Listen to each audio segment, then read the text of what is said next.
used to be like, we're all gonna die, nothing matters, oh no. But now I'm like, we're all gonna die, nothing matters, yay. You know what I mean?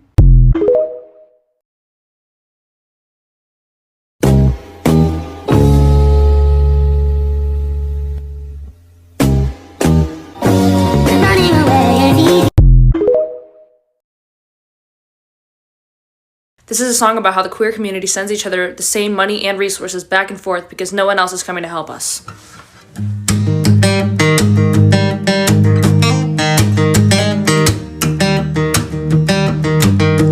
I'm feeling bitter, so send me $10 and I'll send it back the next time this comes around. The bill in your hands and my corpse on the news, it scared me to death.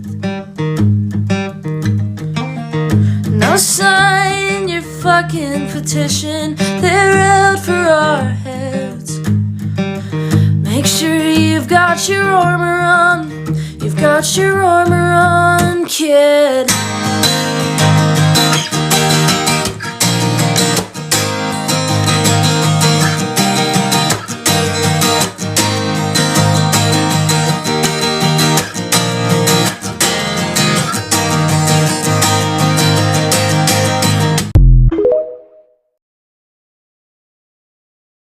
I'm non-binary, and I know I don't look like the stereotype of a non-binary person. In fact, I look like an undercover police officer at a skate park who's asking kids where I can go to buy some pronouns.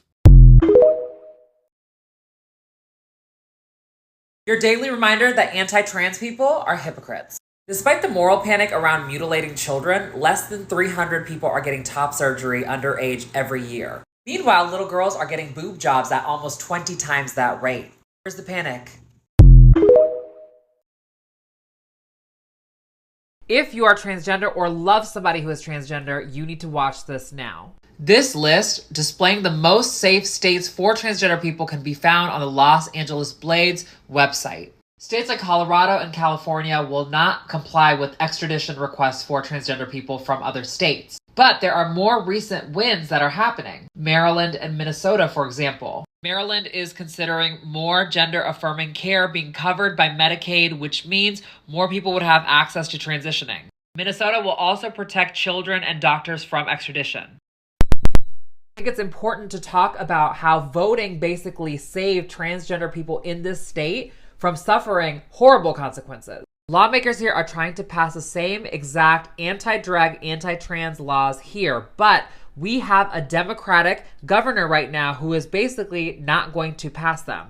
Thank God for that. That's all as a result of voting, so make sure you are politically active. Things are bad under Biden right now, but they will be far worse under another president. Make sure you're registered to vote and stay engaged. If somebody doesn't want to be called cis, then just don't call them cis. Not to be all old person on TikTok about this, but this exact argument was made about the term straight 20, 30 years ago. And for exactly the same reasons. People didn't want to be called straight because they saw being straight as being normal.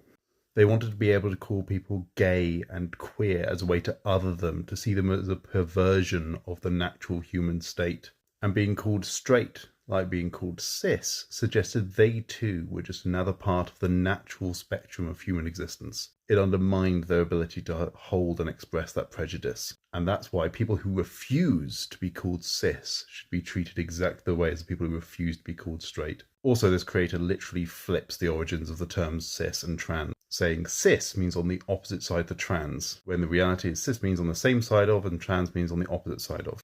Get your facts straight.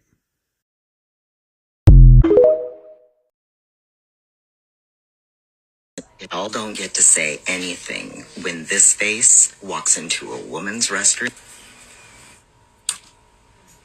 Okay. You go fuck around and find out, bro. Cause you go in a bathroom with my granddaughter, or anybody's fucking daughter, you probably won't come out. Not in one piece. So, take it as you want. I don't give a fuck. You know, the best part about local Tran Paw making that video is that he has proven that you all who scream and yell about trans people don't even know the bare basics of what you're talking about or the bare basics of what you want. Because he's committing to what you asked for. He's a trans man. He was born with a kitty cat. And he is simply following the laws that you all have been asking for. Okay? You asked to kick me out of the women's and put me in the men's, and you asked to have him out of the men's and into the women's with you. And now you're out here threatening him. Physically threatening him for following the laws that you wanted. And for those of you who wrongly claim that trans women make it easier for predatory men to sneak into the women's, you just normalize people who look like Tranpa in the women's. Those men no longer need a disguise. We've been telling you that this would happen. We've been telling you that you were going to be a hell of a lot more uncomfortable with trans men instead of the trans women who've been pissing next to you your whole life. But you couldn't fucking stop to think or learn for a second. And now you're on video making physical threats. So good luck with that. We gotta talk about Sweden, because a lot of anti-trans people are using the fact that Sweden has rolled back transgender healthcare for minors, using this as an argument that, like, well, Sweden is so progressive. They were one of the original countries to use the Dutch protocol of gender affirmation for minors. So now the fact that they've rolled it back means that they must have super strong evidence for doing so, and this is a rational justification for restricting transgender healthcare for minors. So I tracked down the research that the Swedish health authorities used to justify this decision making, and it turns out it boils down to a report that came out recently showing that from the year 2008 to 2018, among assigned female at birth transgender children aged 13 to 17, there's a 1,500% increase in new case registration at gender clinics. And I actually looked at that original Swedish report and found this figure here that shows that data more or less, which is that 1,500% increase is really the fact that from 2008 to 2018, the incidence among 13 to 17-year-olds of assigned female at birth transgender kids went from 10 per 100,000 to 75 per 100,000. So just to put these numbers in perspective, there are 10 million people in Sweden, and 75 out of 100,000 amounts to 7,500 people. Now divide that by 5 million people, the number of females in Sweden, that comes to 0.0015% of the population is getting these diagnoses. This is why you have to put these numbers into context, because the term 1,500% increase sounds so scary. But when you're starting at a baseline of 10 out of every 100,000 and then going a 1,500% increase over 10 years, that is not going to really turn into that much more people. And of course, the worry here that the Swedes are assuming is that there's some sort of social contagion that is turning everyone trans, and these kids are just going on TikTok or the internet or Tumblr or something. But there's another explanation, which is that the reduction in stigma across the world in transgender identities and the visibility of trans people has reduced the stigma and made it easier to come.